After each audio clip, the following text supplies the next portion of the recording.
A cidade do Porto salta para o primeiro plano da atualidade artística com uma série de exposições integradas nas suas jornadas de arte contemporânea. Característica destas jornadas, a forma como se valoriza uma magnífica envolvente paisagística e como se procura tirar proveito de antigos edifícios industriais agora abandonados e aproveitados para a organização e a apresentação de exposições. É o caso da exposição Coincidências, que apresenta uma série de instalações de artistas portugueses no antigo edifício da Alfândega. É o caso também da exposição A Pasta de Walter Benjamin, uma exposição organizada pelo crítico inglês Andrew Renton, que apresenta no antigo edifício das Moagens Harmonia uma série de instalações de artistas britânicos de entre os mais jovens e mais ativos na cena britânica contemporânea.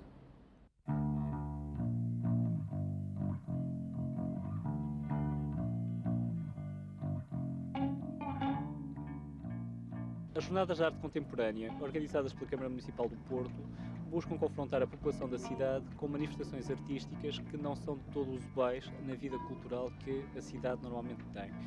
Este ano, dentro das diferentes áreas abrangidas, o programa de artes plásticas ocupa mais uma vez espaços que os habitantes da cidade conhecem, mas que vão redescobrir em função dos projetos que os artistas convidados para eles criaram especificamente.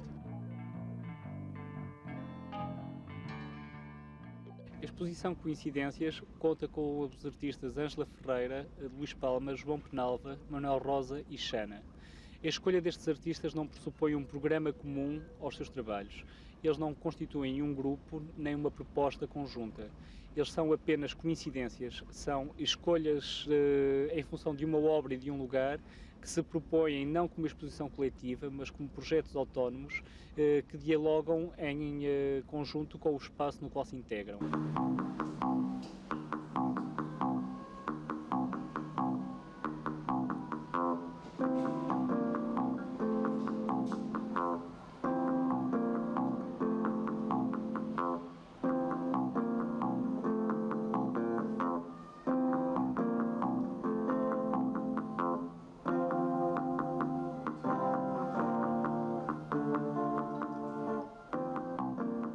Amor, Trabalho, Sabedoria é o título de uma instalação de Xana que nos propõe um percurso através de 3 espaços diferenciados.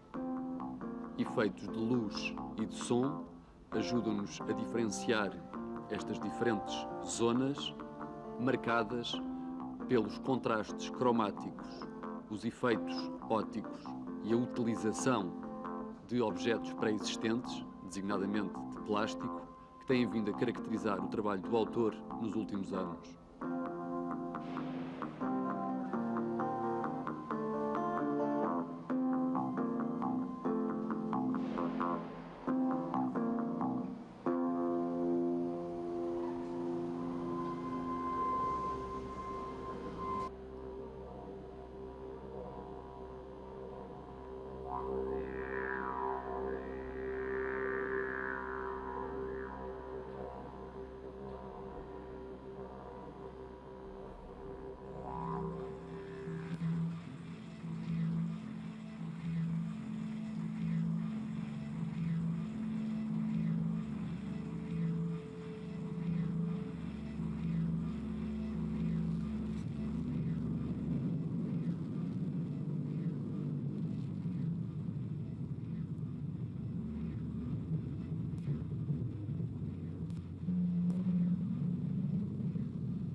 trabalho de Ângela Ferreira toma habitualmente como ponto de partida as formas mais heterodoxas ou periféricas de arquitetura. Esta relação é-nos dada aqui diretamente pela presença de uma série de fotografias e depois, de uma forma mais palpável, através da escolha dos materiais utilizados na construção das esculturas. Neste caso, as marquises são o tópico tomado como referência mais concreta.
Esta exposição resulta antes de um puzzle de projetos individuais, em relação aos quais o espaço se mantém como o máximo denominador comum. Em relação a todos os projetos aqui contidos, defrontamos com um percurso que é proposto aos habitantes desta cidade, que ao mesmo tempo que revela a autonomia de cada projeto, os confronta com um espaço, para grande parte deles, ainda desconhecido.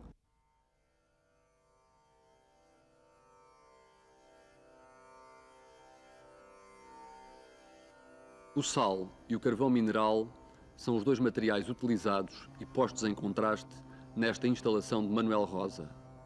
Enquanto os empilhamentos de sal reforçam a percepção espacial da sala, os objetos construídos em carvão mineral surgem como uma evocação distanciada da figura humana.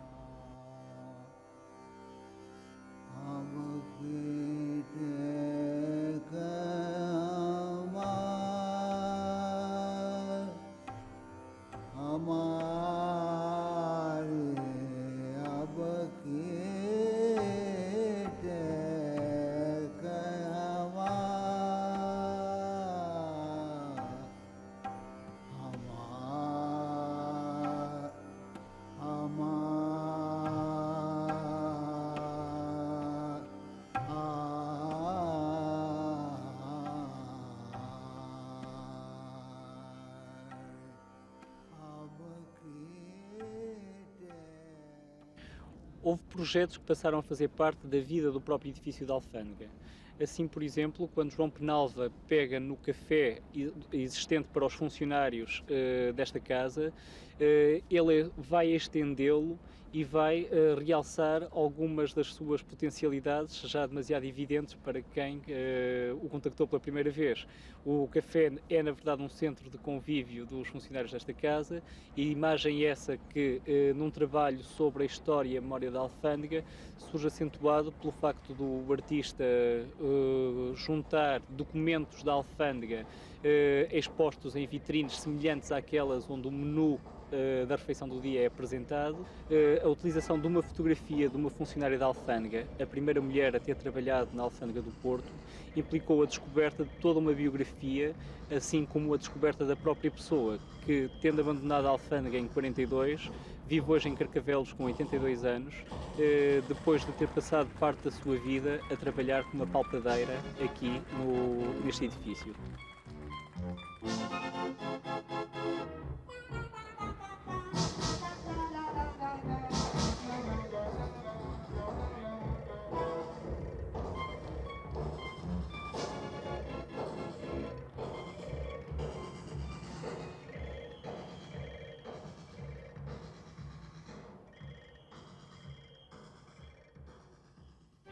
Arquivos, esta instalação de João Penalva é um dos trabalhos mais surpreendentes e também mais espetaculares dentro do conjunto reunido aqui no edifício da Alfândega.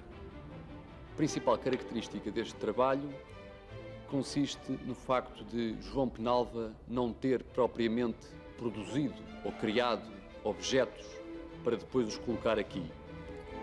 A intervenção de João Penalva consistiu em pegar neste espaço já por si deslumbrante e, de certa maneira, mostrá-lo. Não se trata tanto de fazer coisas novas, mas de mostrar um espaço pré-existente.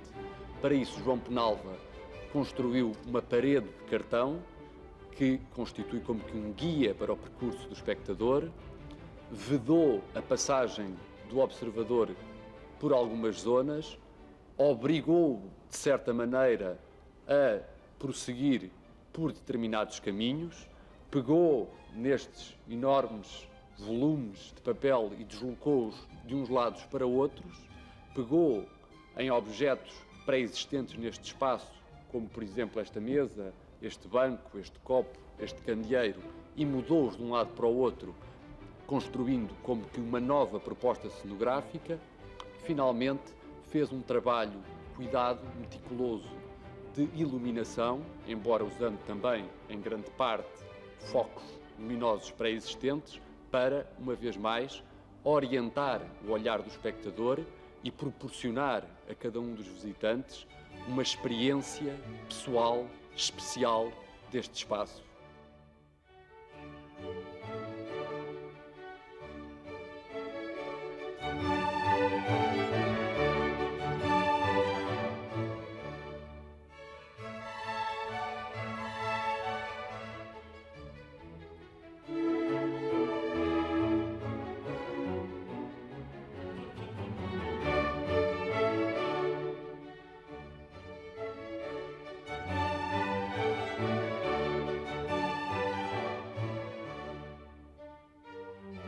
A história desta exposição, a pasta de Walter Benjamin, é quase tão romanesca quanto a da própria pasta.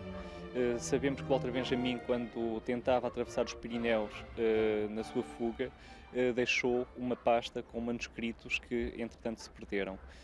Ninguém sabe do que aconteceu a esses manuscritos, ninguém sabia um pouco em que é que consistiria esta exposição quando se criou o desafio de utilizar este magnífico espaço das Moagens Harmonia ao lado de uma das joias do barroco português, o Palácio do Freixo. Tudo começou através de um contacto pessoal com o Andrew Renton, com quem decidi construir esta aventura. O Andrew era um dos conhecedores íntimos da nova arte inglesa. Ele é um crítico que muito tem defendido os jovens artistas britânicos. Quando nos visitou pela primeira vez e conheceu este espaço por proposta da organização, de imediato o entusiasmo aconteceu. Tudo se complicou, entretanto, porque o espaço estava abandonado há cerca de 20 anos, apresentava características de degradação que tornavam quase impossível a hipótese desta exposição, e tudo, ao fim e ao cabo, apontava para uma espécie de milagre que tardava em acontecer quando nos lançámos a este projeto.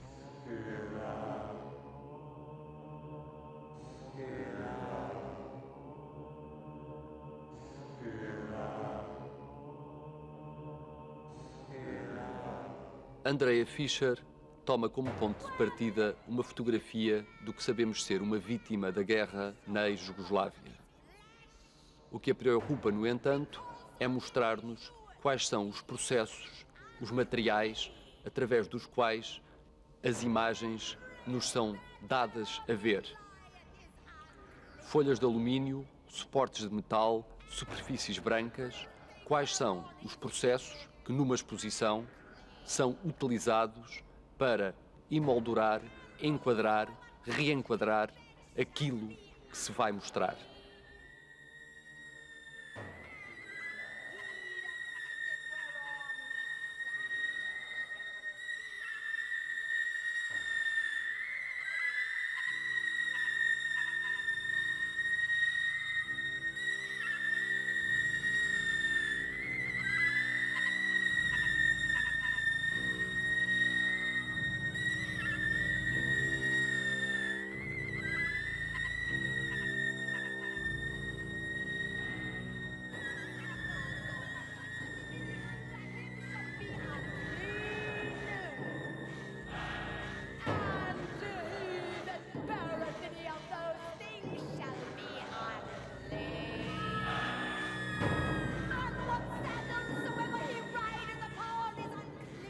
o desafio do espaço converteu-se numa hipótese de trabalho. Os artistas, quando chegaram, abdicaram da ideia de trazer obras já previamente elaboradas, mas assumiram trabalhar em projetos próprios para o magnífico espaço da fábrica.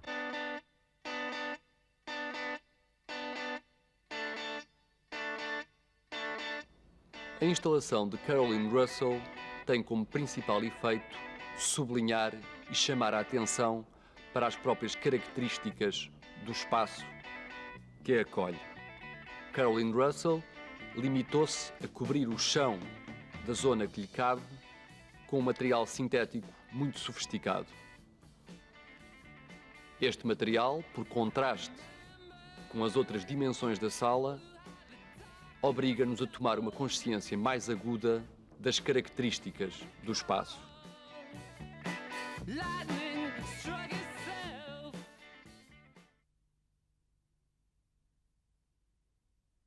A estranheza que o público detectará nas propostas aqui apresentadas acaba por advir da forma como elas se integram neste próprio espaço. O espaço, por vezes, parece ser mais forte que as obras apresentadas, e isso é deliberado.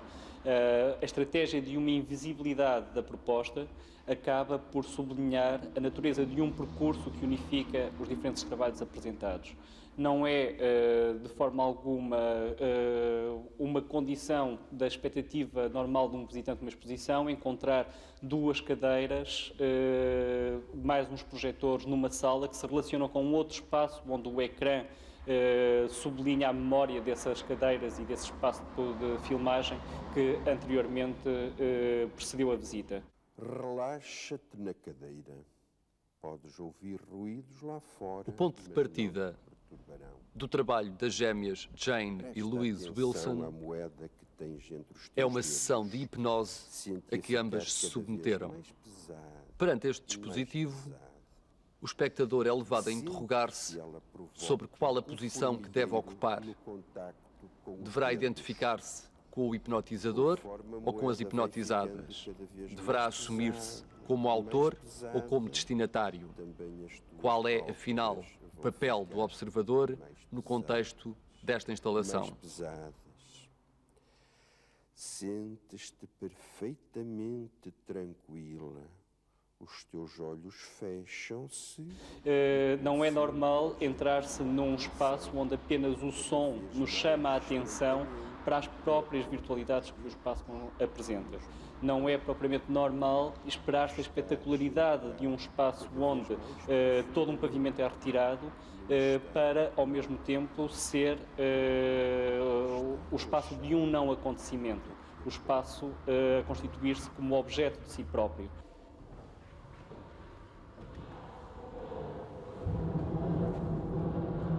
Christine Borland apresenta uma instalação sonora, uma peça musical que só progressivamente se vai tornando audível, obrigando o visitante a subir de um andar para outro para descobrir a fonte do som.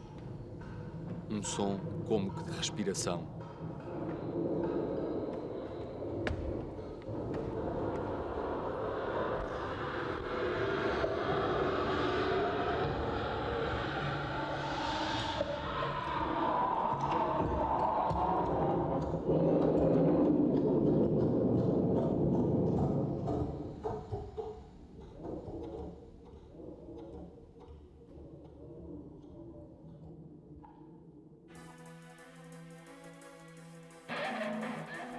Douglas Gordon arrancou o chão de uma zona considerável do último andar do edifício, deixando à vista apenas as estruturas que o sustentavam,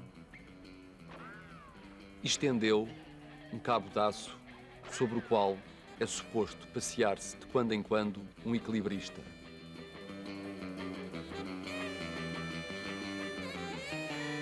O espectador olha de baixo para cima para as evoluções do equilibrista recortado contra o telhado e pode, se quiser, imaginar as linhas que lhe permitam traçar o seu próprio percurso ao longo destes espaços de exposição.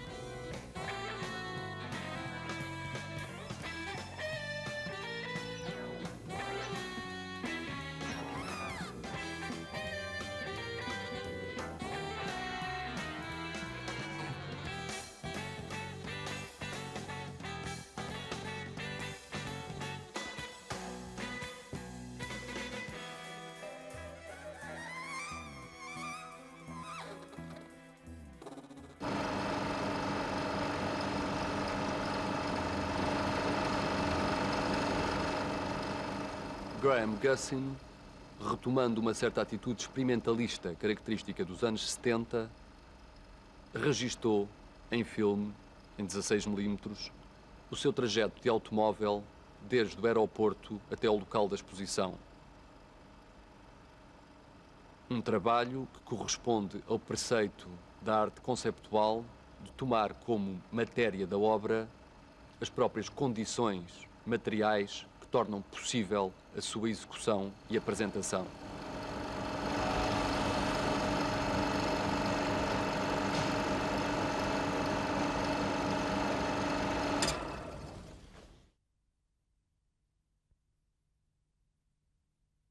This is a kind of work that has, if you like, in English we could say it doesn't know its place.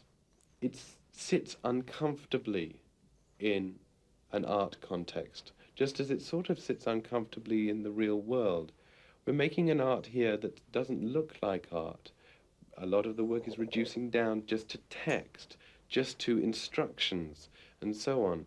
I know this is a common tendency throughout the world, but in London we've got a kind of feeling it's really never going to quite settle. It's never going to be a very beautiful kind of art. It's never going to be an art that looks like art. And so this is my thesis, which is really, this is not art. And that, of course, is the most effective, the most interesting, most profound way of making art.